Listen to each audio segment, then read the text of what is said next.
Cláudio Casale da Rocha, que é médico oncologista e é head do departamento de oncogenética do Hospital AC Camargo Cancer Center, aqui em São Paulo. É um dos principais departamentos de oncogenética da nossa cidade, né? E é um centro muito importante, um centro formador, um centro de pesquisa. E o doutor José Cláudio Casella, então, é o head, é o coordenador do departamento. Então, eu gostaria de agradecer ao doutor José pela presença de hoje, pela disponibilidade, pelo seu tempo aqui com a gente. O doutor José, né, como o Benedito bem disse, ele é, além de um colega, ele é um amigo nosso, de longa data.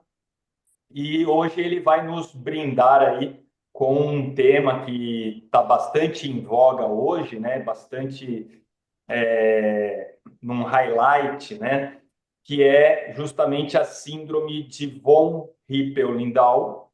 E por quê? Porque recentemente foi disponibilizado, né, um fármaco que, que possa tratar alguns tipos de tumores consequentes da síndrome de von Hippel-Lindau. E quem vai nos, então, brindar com esse tema vai ser o Dr. José. Então, doutor José, muito obrigado pela presença e eu vou passar então a palavra para você. Fica à vontade. Lembrando que aqui, doutor José, é uma reunião informal, tá? Então, a gente vai fazendo perguntas, a gente vai conversando aí sobre o tema, tá bom?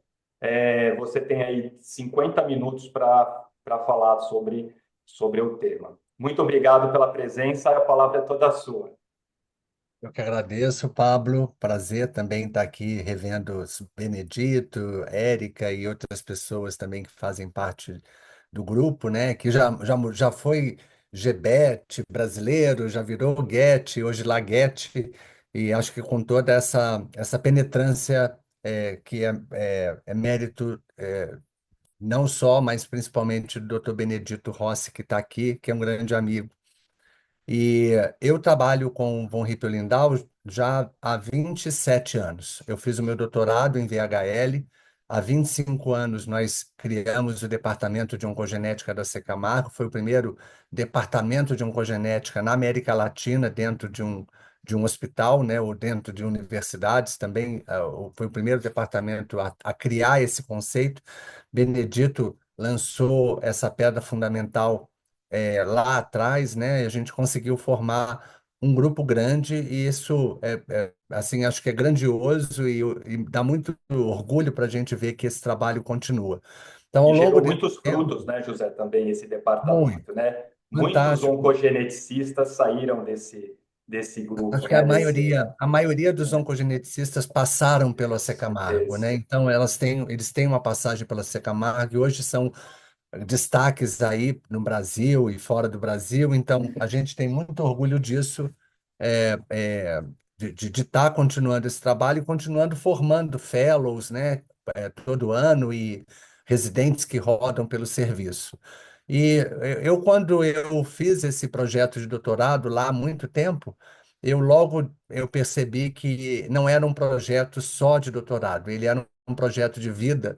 E acho que quando a gente apresenta os dados, como vocês vão ver que tem muito carinho, muito amor em tudo que a gente vem fazendo, né?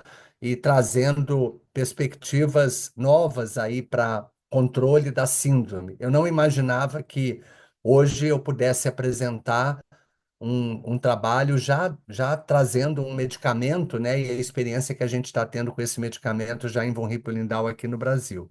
Então, vou começar primeiro falando sobre a síndrome, né? E em seguida a gente vai falar um pouco sobre o estudo Believe VHL, que é o estudo que a gente aprovou na Comissão de Ética do AC Camargo, é um estudo nacional e espero que vire latino-americano depois dessa apresentação. Então, logo os países latino-americanos tenham acesso a esse medicamento. Por enquanto, só o Brasil aprovou o medicamento na América Latina e só recentemente o medicamento foi aprovado na Europa e na Ásia. Então, acho que em algum tempo a gente vai conseguir expandir cada vez mais as fronteiras desse estudo. A síndrome de von Hippel-Lindau ela é uma síndrome rara, né? A frequência é de 1 para 35 mil e ela tem uma penetrância quase completa até 60 anos, então, ou seja, praticamente todos os pacientes vão ter manifestações dessa síndrome, que consiste em tumores benignos e também manifestações malignas. Ela é de herança autossômica dominante e o gene que é implicado nessa síndrome é um só. É uma síndrome que só tem um gene, que é o gene VHL. Ele é o único responsável, não, ao contrário de outras síndromes que a gente vê, né, de mama, ovário, de colo retal, endócrinas, que tem mais de um gene, o VHL, a manifestação é atribuída a um único gene. Isso facilita bastante a investigação, até porque é um gene pequeno e relativamente fácil de estudar. As manifestações já começam na segunda década, né? Então, mesmo ainda na adolescência, na infância, a gente já tem pacientes que manifestam e ela se perpetua ao longo de toda a vida. O gene VHL está no cromossomo 3 e, como eu disse, é um gene bem pequeno, né? Ele é composto apenas por 3 exons, o que facilitou muito o meu doutorado, né, Benedito, na época que você trabalhava com tantos genes tão longos e eu aqui com um gene pequenininho, né, fazendo Sanger, fazendo Southern blot, depois fazendo FISH. Naquela época eram os recursos que nós tínhamos, né? E ele codifica a proteína VHL, tá? Que tem componentes aí, eu não vou entrar em detalhe. Mas vamos falar um pouquinho das funções da proteína VHL, que é bastante interessante, porque hoje a gente divide essas funções em funções que são dependentes e independentes do fator indutor de hipóxia, que é o RIF, né? Eu quero me ater aqui aos fatores dependentes do RIF, que são os principais processos aí relacionados à carcinogênese, né, e à formação desses tumores. Então, a proteína VHL, quando ela é mutante, né, causada por mutação no gene VHL, ela acaba hiperestimulando, né, o RIF, que vai provocar uma maior angiogênese. Por isso, os tumores são tão vascularizados, a gente vai falar dos angiomas associados a essa síndrome. A eritropoiese, ou seja, esses pacientes costumam ter hematócrito, hemoglobinas altas, né, em torno de 45, 50 de hematócrito, e promove também migração celular, regulação de pH e proliferação celular, são mecanismos já importantes e relacionados com a carcinogênese. Para a gente entender um pouquinho dessa via RIF dependente, né? O RIF é essa molécula que induz todos esses fatores de transcrição e em condições interessantes porque ele é um verdadeiro sensor de oxigênio. Quando a gente está em normóxia, ou seja, a gente não precisa dessas funções relacionadas ao RIF, de adaptação à hipóxia, esse RIF ele é hidroxilado e quem faz a degradação é a proteína VHL. Então, uma vez hidroxilado, a proteína VHL reconhece esse RIF e determina que ele seja degradado pelo sistema de proteassomos. É interessante que esse sensor funciona quando a gente está em hipóxia, né? A gente passou pela Covid aí há alguns anos, mas também quando você vai a grandes altitudes, né? Então você vai lá para os Andes, você vai para o Everest, você sobe em grandes altitudes e você entra em hipóxia e existe uma adaptação, né? Os jogadores de futebol que nos digam, né? Que eles chegam às vezes uma semana antes para poder se adaptarem e o que acontece é que com a hipóxia o RIF não é hidroxilado e ele se conjuga as duas porções alfa e beta e migra para o núcleo, onde ele funciona como um fator de transcrição para a produção de angiogênese. O que acontece quando a proteína VHL está mutada é que, mesmo em condições de normóxia, o RIF fica liberado, vai para o núcleo e a angiogênese ela é estimulada cada vez mais, tá? Então, esse é o mecanismo hoje que a gente reconhece, né, dependente de RIF, causado pela mutação, né, germinativa no gene VHL. A síndrome de von Hippel-Lindau, ela tem manifestações múltiplas, né? A gente vai falar de cada uma delas, mas Talvez as mais precoces sejam os angiomas de retina, que são detectados ao fundo de olho, mas que muitas vezes abrem o quadro com sangramentos, descolamento de retina, e são lesões que são tratadas com laser e ao longo de toda a vida elas aparecem já a partir de 3 a 5 anos de idade. Esses angiomas também podem aparecer no sistema nervoso central. Aqui em cima à direita, vocês veem o cerebelo com os hemangiomas, os hemangioblastomas, que é a mesma lesão dos angiomas de retina, só que nessa localização, e também podem afetar cérebro e toda a extensão da medula espinhal. Esses tumores, eles, embora sejam benignos, eles podem causar sangramento, podem causar hipertensão intracraniana e compressões medulares. Então, não é infrequente nós que vemos bastante pacientes com VHL, termos pacientes que são cegos, pacientes que têm deficiências motoras, desequilíbrios, né, ataxias, ou paraplégicos, né, ou tetraplégicos. A gente também observa nessa síndrome a formação de tumores e cistos nos rins e no pâncreas.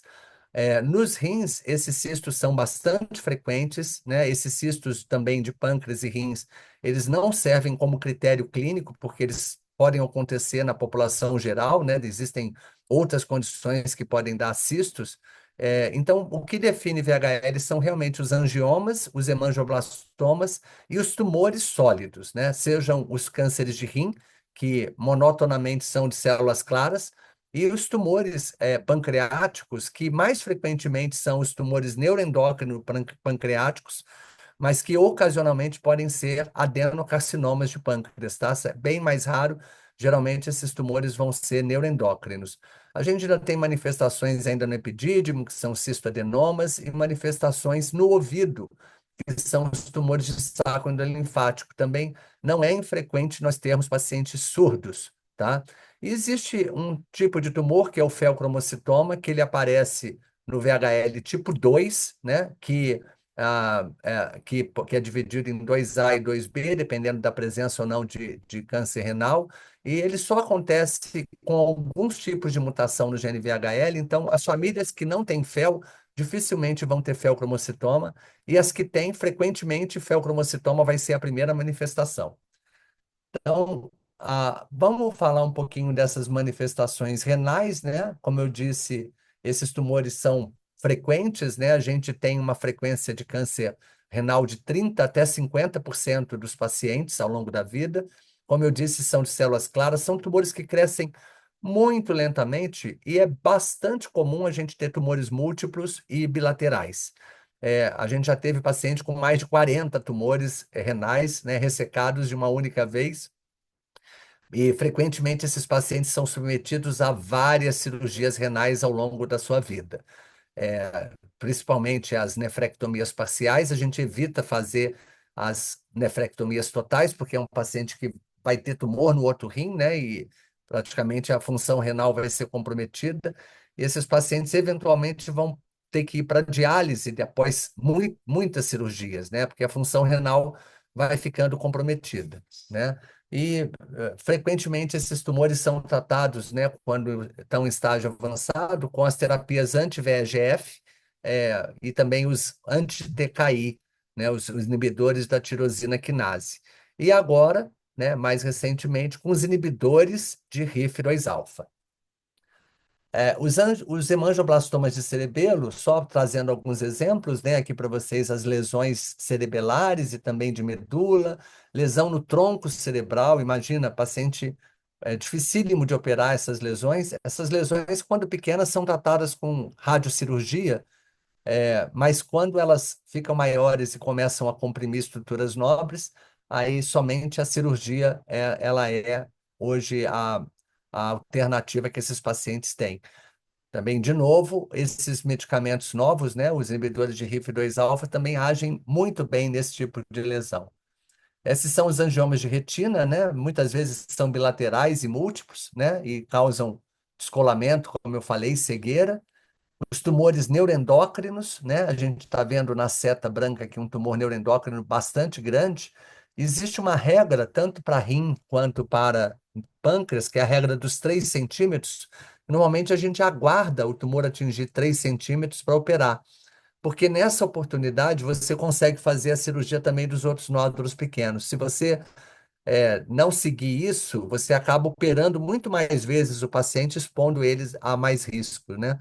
E aqui, não por acaso, né, a gente tem um tumor neuroendócrino, mas também tem cistos renais bilaterais, inclusive um tumor renal aparecendo ali com a seta preta, mostrando que esses pacientes fazem tumores múltiplos, sincrônicos, metacrônicos ao longo de toda a vida.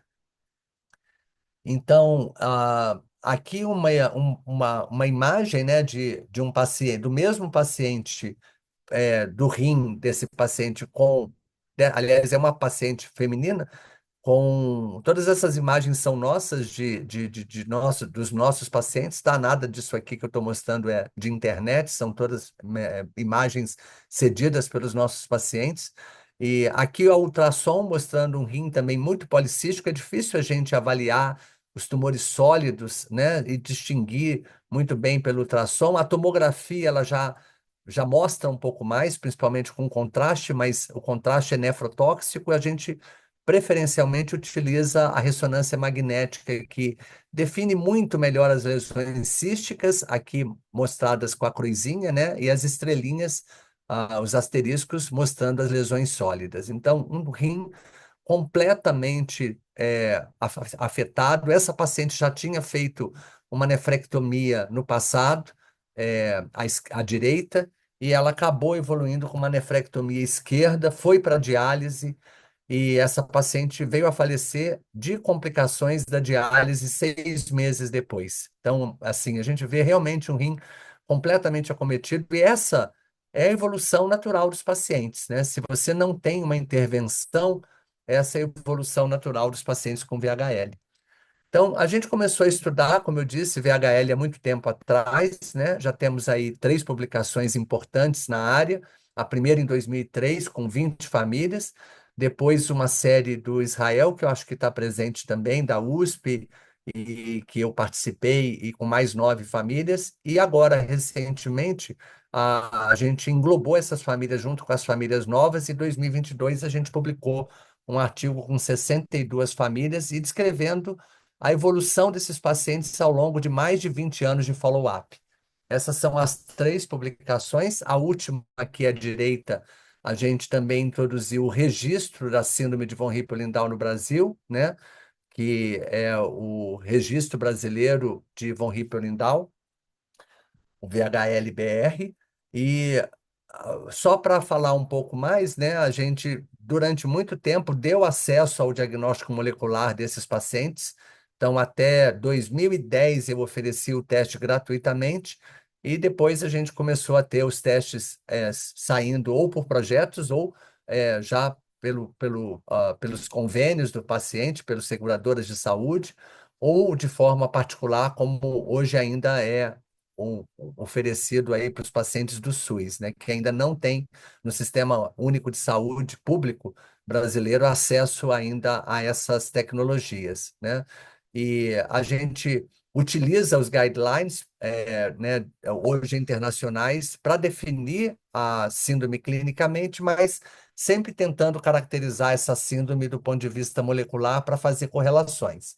Então, vou mostrar dados aí dessa última publicação, que entraram 142 participantes que tinham dados completos no nosso registro. A gente não pôde incluir os pacientes que não tinham dados completos, então essa amostragem ela é bem fidedigna, né, da evolução desses pacientes ao longo desse tempo. E as idades variavam, né? Mas em média 42 anos, 53% desses pacientes eles vinham do público, e essa distribuição de famílias mostra muito mais a nossa área de abrangência na região sul e sudeste do Brasil, né? Eu morei em Curitiba, no Paraná, durante 10 anos, então a gente conseguiu muitas famílias da região sul também, além das famílias da região sudeste, e uma pouca representação ainda na região norte e nordeste. Agora, com a extensão do projeto, a gente está tendo uma maior representação dessas regiões, justamente pelo acesso ao medicamento. As variantes patogênicas encontradas na maioria desses casos, né, germinativa é a mutação missense, mas existem também danos graves à proteína, como as grandes deleções, as mutações frame shift, nonsense e sítio de splicing, né? Então, muitas dessas variantes a gente hoje detecta pelos métodos convencionais agora habituais, que são o NGS, com análise de copy number, para poder achar essas deleções que vocês veem aí.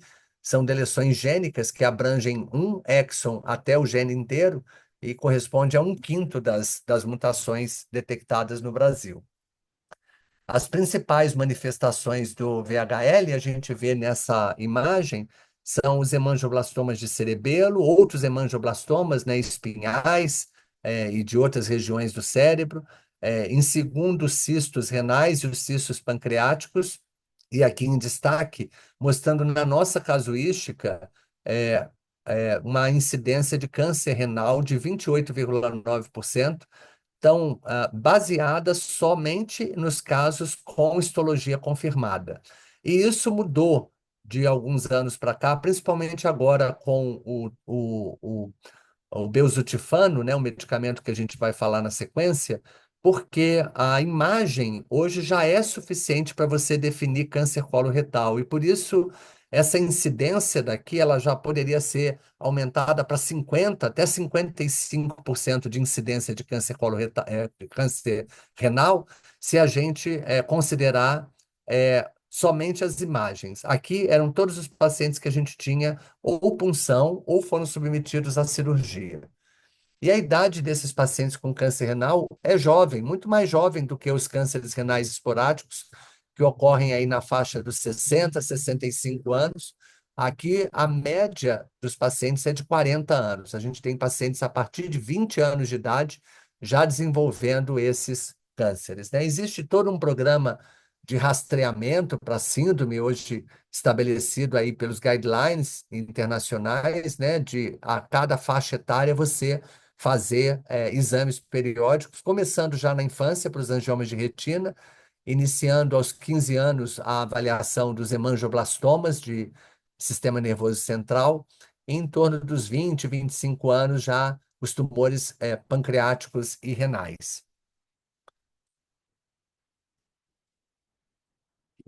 Aqui, por que não está?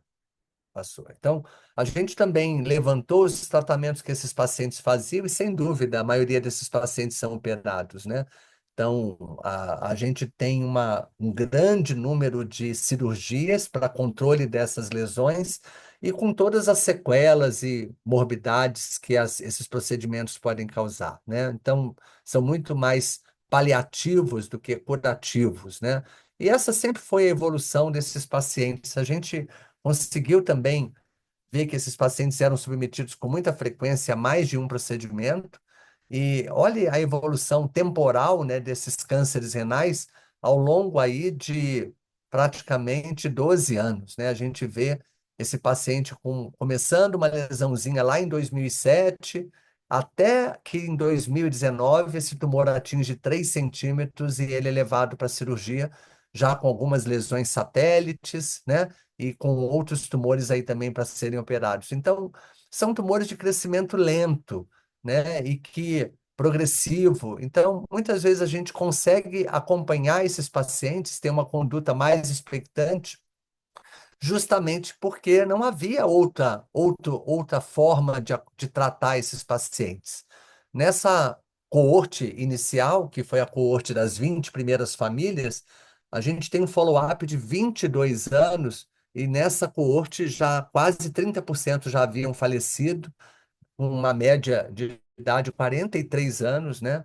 E esses pacientes falecem principalmente de complicações causadas pelos hemangioblastomas ou por progressão dos cânceres renais, né? 1/4 dos pacientes desenvolveram metástase ou foram para diálise e morreram de complicações da diálise, ou dos hemangioblastomas, né? Durante ou procedimento cirúrgico ou por problemas decorrentes também pela localização e compressão local. Então, é muito triste a gente ver esse cenário acontecendo sem a gente não poder fazer absolutamente nada para impedir o curso da doença, né? Então, hoje, essa coorte, ela continua sendo acompanhada, a gente vem incluindo novos pacientes no nosso registro, o meu QR Code está aí. Eu vou falar um pouquinho agora sobre o nosso estudo, né? Primeiro, dando uma base nessa introdução do estudo que a gente está conduzindo aqui no Brasil, da publicação da New England em 2021, do Eric Jonas, do MD Anderson, que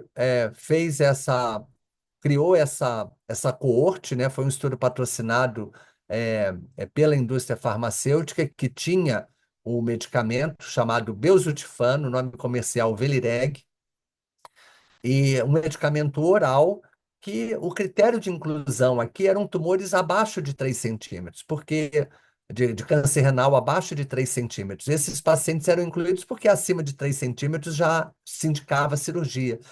E o objetivo aqui era avaliar a resposta do belzutifano em tumores ainda iniciais. Então, tumores de 1 centímetro, 2 centímetros, esse paciente já poderia entrar nesse estudo. E, como oportunidade, eles viram que esses pacientes também tinham lesões pancreáticas, e sistema nervoso central, retina, e eles observaram a resposta não só no rim desses pacientes, como também nas lesões associadas à VHL que esses 61 pacientes tinham, tá? Então, a média de idade aqui dos pacientes com câncer de rim, 41 anos, muito parecida com a nossa no Brasil, né? Uma distribuição aí de homens e mulheres, um pouquinho mais de homens nessa amostra, e pacientes com tumores pancreáticos ou lesões pancreáticas, incluindo cistos, todos eles tinham, neuroendócrinos, 22 desses 61, sistema nervoso central, metade desses pacientes tinham hemangioblastomas e 16 desses pacientes tinham angiomas de retina. Então, o estudo hoje já tem mais de 5 anos, né? A gente vai falar aqui um pouco já desses resultados em 5 anos. Os primeiros resultados daquele artigo foram publicados em 2021, mas ano passado, no Congresso da American Association for Cancer Research, foram apresentados resultados de follow-up de 49, 50 meses de segmento, né? E alguns pacientes já haviam descontinuado, mas a gente vai mostrar aqui os resultados, então, desse estudo. Esse é um gráfico chamado Waterfall, que é um gráfico em cascata, que esse zero representa o tumor inicial.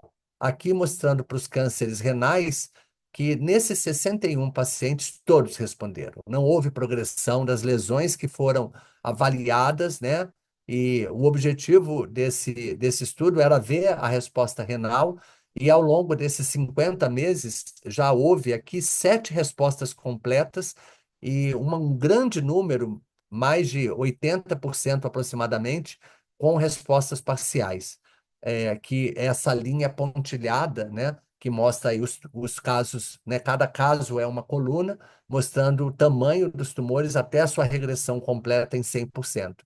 E a gente não vê nenhum caso acima de zero, ou seja, nas lesões que foram marcadas para segmento, nenhuma delas cresceu, mostrando uma efetividade bastante grande, e uma surpresa muito boa para a gente em relação aos dados do belzutifano.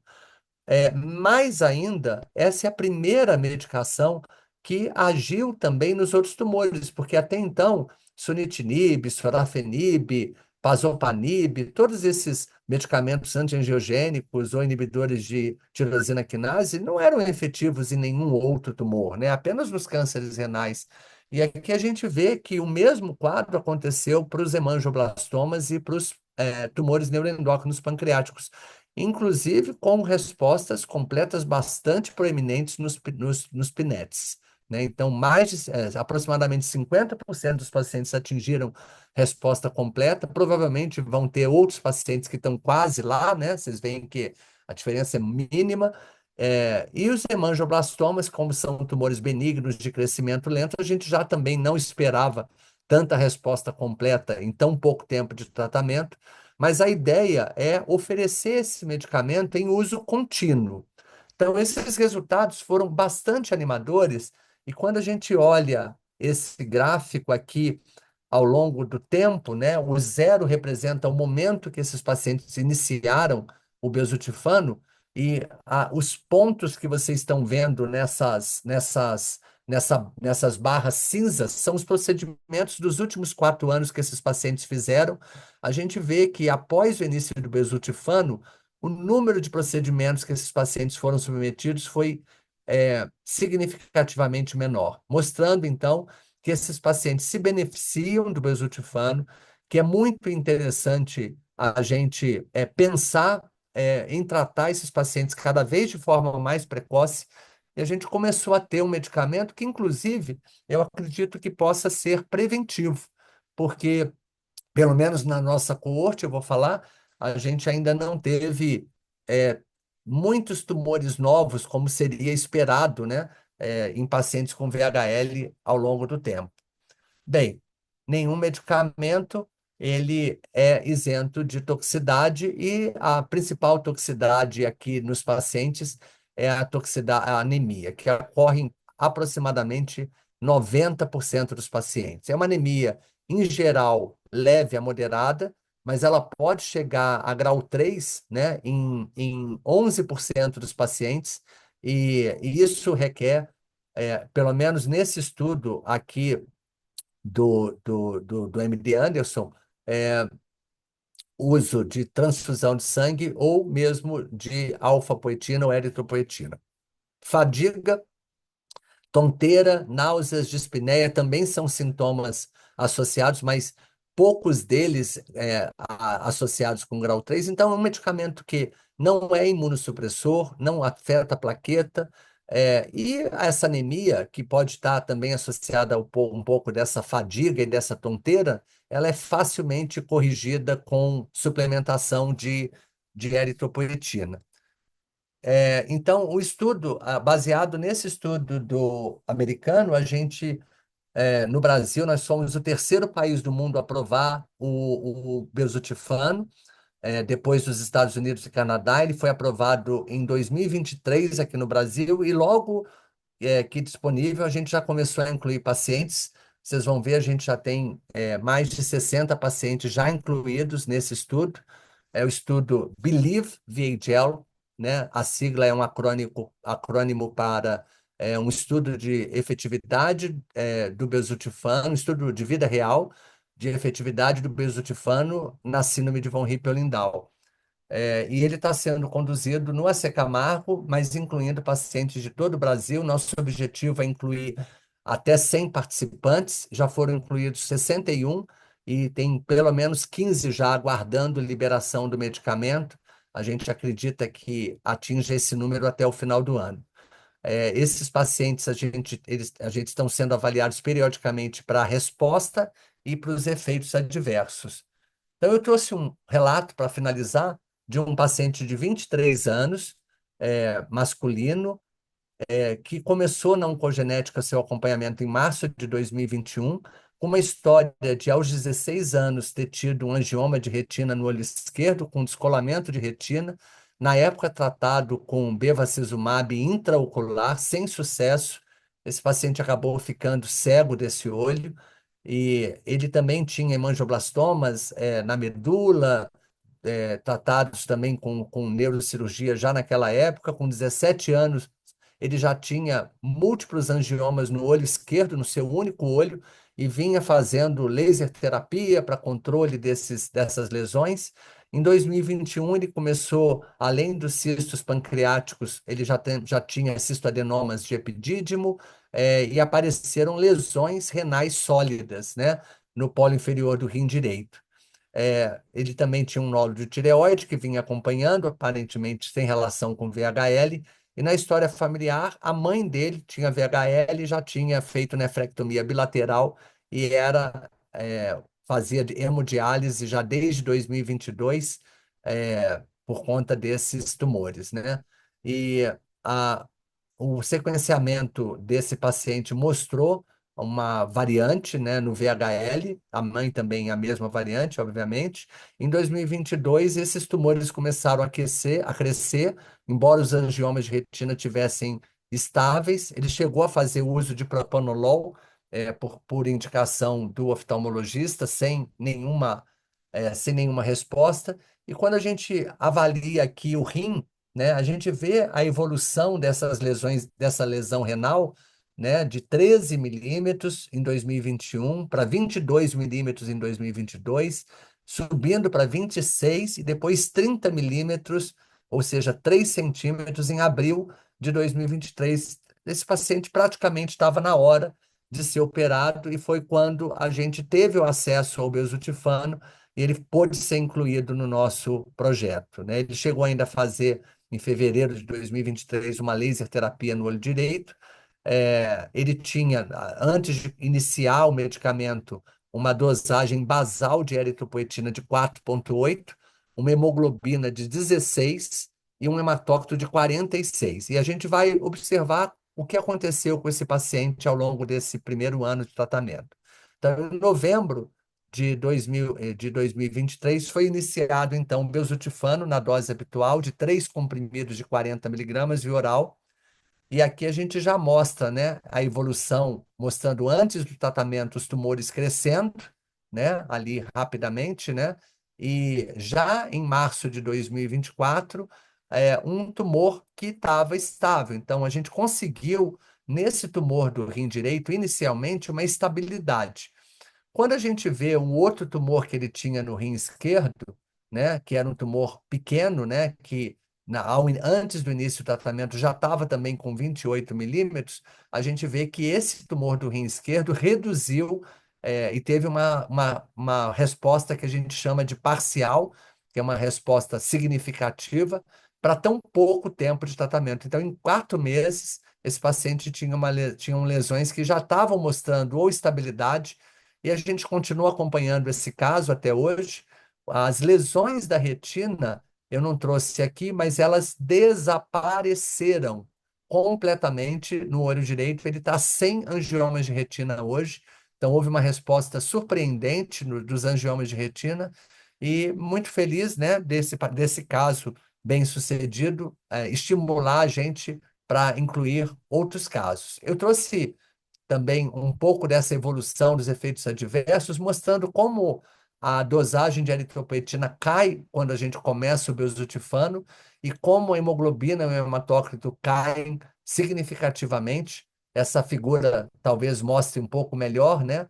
E esse paciente acabou iniciando a suplementação com eritropoetina, ele não conseguia mais fazer atividade física, embora ele tivesse bem fisicamente, a gente pudesse até esperar um pouco mais para fazer essa suplementação, pela qualidade de vida e exigência dele de continuar tendo as suas atividades habituais.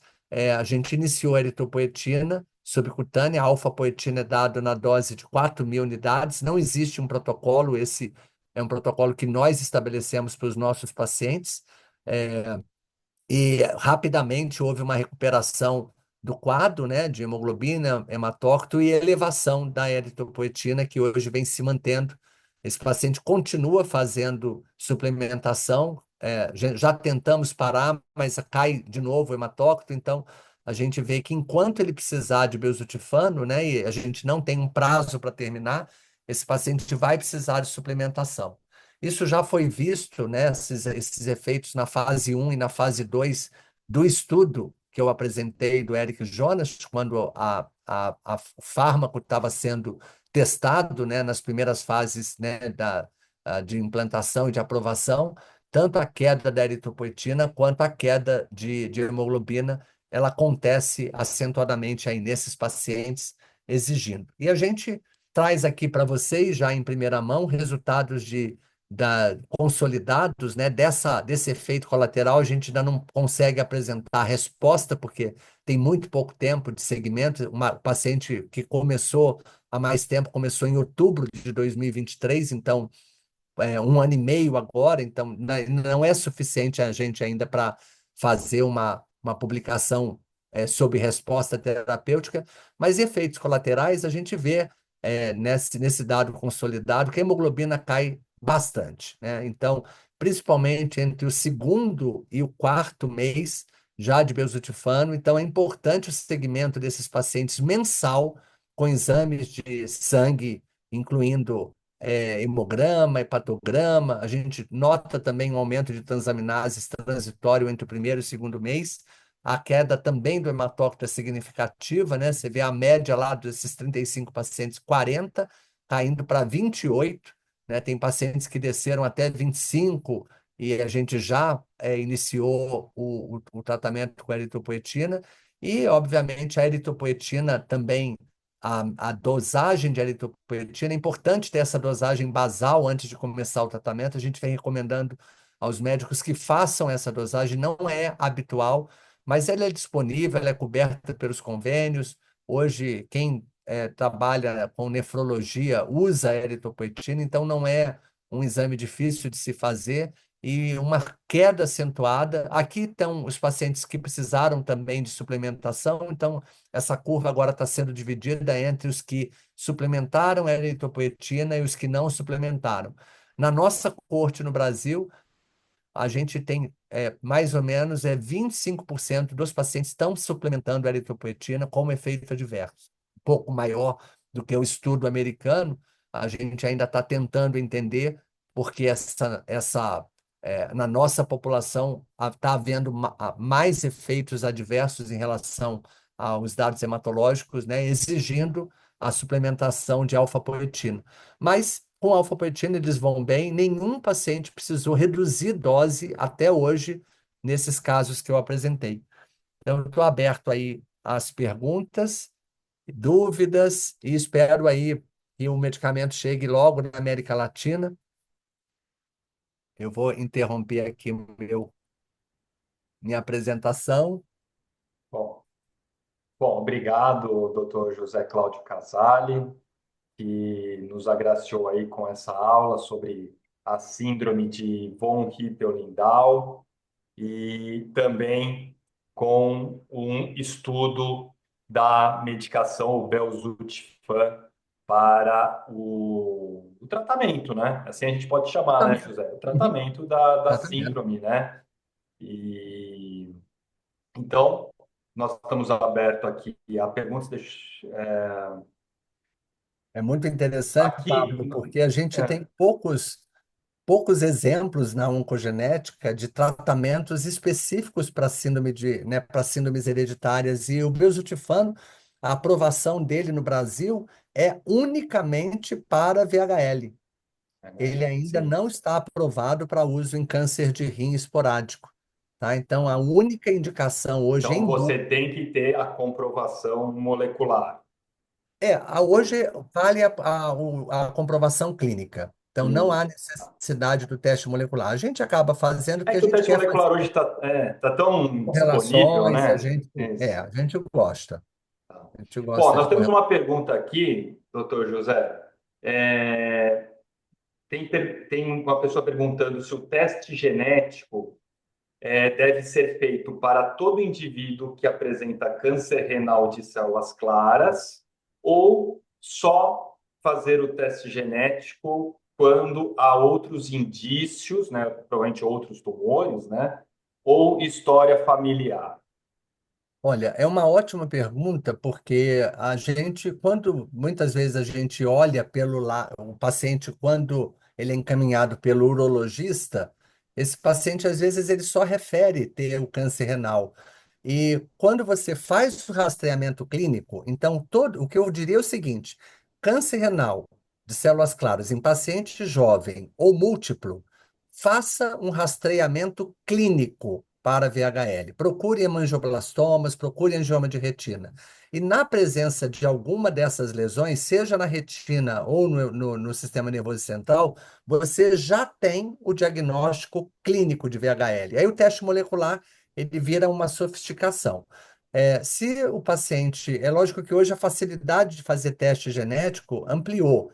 Existem outras síndromes hereditárias que afetam o rim.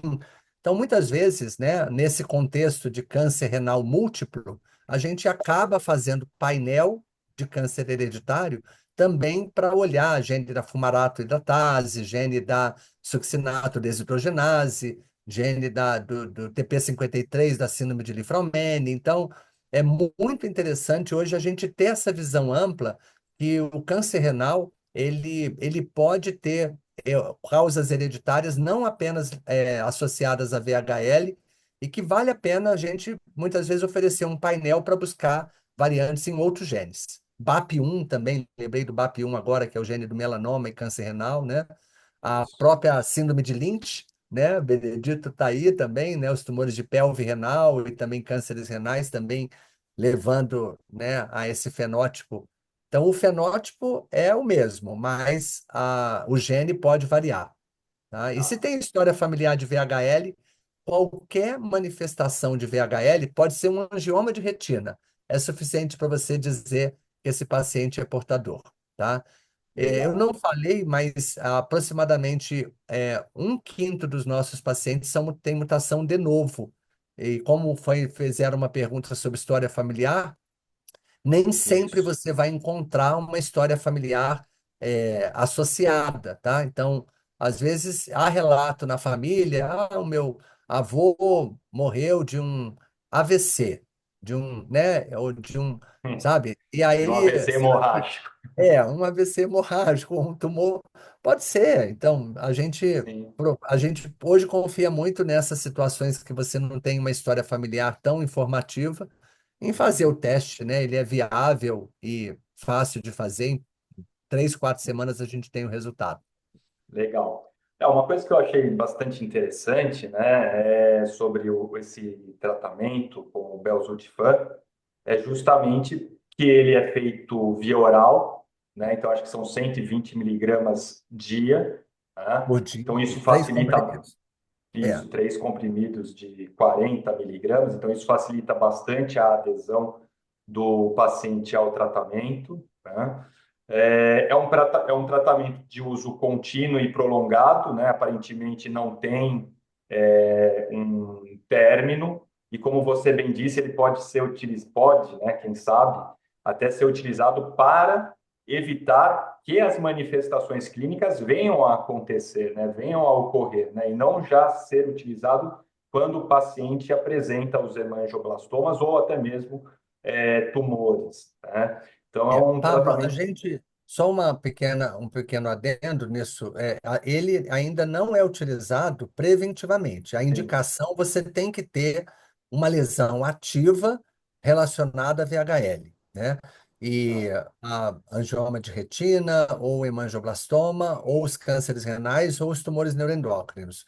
A gente ainda não sabe resposta em relação a outros tumores, feocromocitoma, sabe? Câncer de pâncreas, por exemplo, adenocarcinoma de pâncreas, não tem ainda dados, né, para uso de belzutifan nesse tipo de tumor. Mas uma vez iniciado, a gente tem observado que os pacientes realmente não estão fazendo tumores novos. Então, essa é uma observação minha pessoal, a gente ainda não tem dados, mas a gente está vendo que o número de procedimentos cai absurdamente. Então, você mostrou um gráfico bem interessante na sua apresentação, mostrando isso, né? Que o número de intervenções que esses pacientes, né, sofrem a partir do momento que eles passam a utilizar o Belzutifan, realmente diminui bastante, né? Esse gráfico é bastante interessante. E o outro que chamou muito a atenção também, obviamente, é aquele gráfico de waterfall que você mostrou, né?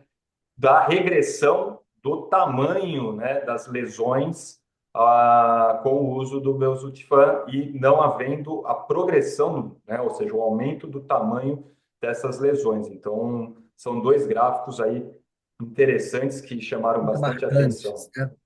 São É, muito marcantes. Bem, tem um efeito adverso financeiro que é importante a gente também destacar, porque o medicamento ele é o único do mercado, né? E ele nos Estados Unidos ele tá uma caixa de medicamento que dá para um mês custa em torno de US$ 22.000. No Brasil ele está sendo vendido atualmente por R$ 120.000. Então hoje mas ele já é um está dos disponível medicamentos no mais caros. mercado Ele está disponível no mercado, só que a gente tem conseguido no Brasil, em via pacientes judicial. via judicialização para pacientes do SUS, né? E pacientes de convênio, a gente já vem conseguindo, para alguns casos, sem judicializar, porque existe realmente benefício. A gente pretende, nesse estudo, fazer uma análise farmacoeconômica também, mostrando que compensa. é, arcar com o custo do remédio do que arcar com os As custos intervenções, né? das intervenções e das morbidades, né, que esses pacientes têm, porque não é só o custo do medicamento, mas é a retirada do trabalho de uma pessoa produtiva, é a perda da visão de uma pessoa que não vai poder mais trabalhar, é a paraplegia de um paciente que vai perder habilidades ou às vezes cai a renda familiar. Então, as consequências elas são muito grandes, são muito maiores do que só os procedimentos. Então, a gente está fazendo esse estudo também, a gente pretende avaliar isso, né? E acho que talvez a primeira publicação desse estudo já vem aí ano que vem, com dados já de 2 anos de tratamento dos pacientes, né? Aí volto aqui para mostrar a resposta dos nossos pacientes brasileiros. A gente Sim, espera abrir esse estudo, né, ampliar também para outros países, tão logo o Belzutifan seja aprovado na América Latina. Então, conto aí com a colaboração de vocês para os contatos também, e quem quiser pode ali me chamar pelo QR Code, né? Tem tá, dados de e-mail e de WhatsApp. tá bom. Bom, o nosso tempo, infelizmente, terminou. Novamente gostaria de agradecer imensamente a presença do Dr. José Cláudio Casale da Rocha, que é médico oncologista, é head do Departamento de Oncogenética do Hospital AC Camargo Cancer Center. E também gostaria de agradecer novamente ao nosso patrocinador, o Laboratório Fleury, que agora passa a se chamar Gênesis. E gostaria de também agradecer a nossa intérprete pela tradução do português para o espanhol e a nossa equipe de administração. Bom, pessoal, espero que vocês tenham gostado dessa apresentação e até a próxima. Muito Viu, obrigado, doutor Pablo? José. Oi, diga, Benê. Queria só falar tchau pro meu amigo aí. Ô, Agradecer o Zé Cláudio pela disponibilidade mais uma vez. E eu sou testemunha que meu nome é Von Ripio Lindau, né, Zé Cláudio? isso. É a sua vida Como isso aí, doutor. né? Eu sou testemunha disso. Desde que nós montamos aí a Oncogenética em 1999, você é o cara do Bom Ripio Lindau que eu me lembro. Então, assim, você está de parabéns pela sua dedicação a essa doença.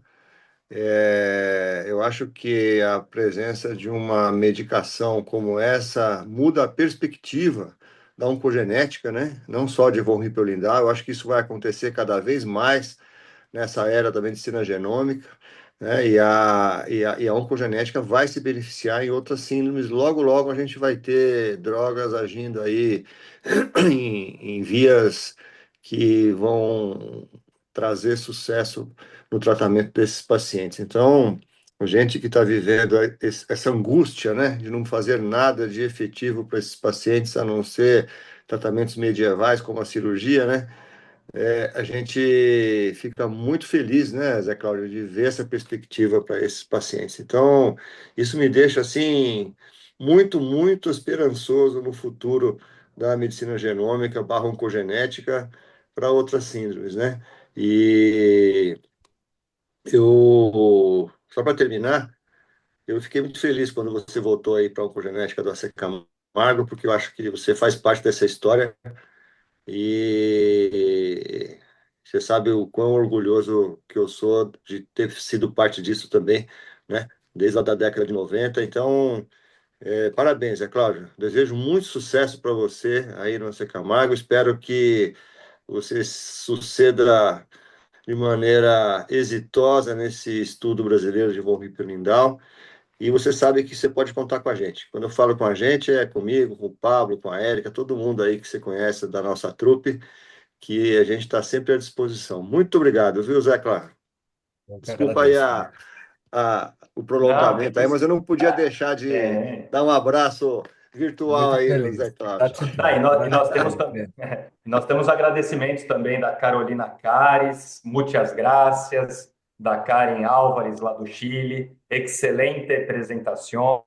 Então, o pessoal gostou bastante. Lembrando que essa aula ficará gravada no site do LA tá bom, pessoal? Muito obrigado, obrigado, José, obrigado, Benedito. Até a próxima. Tchau, tchau, gente. Tchau.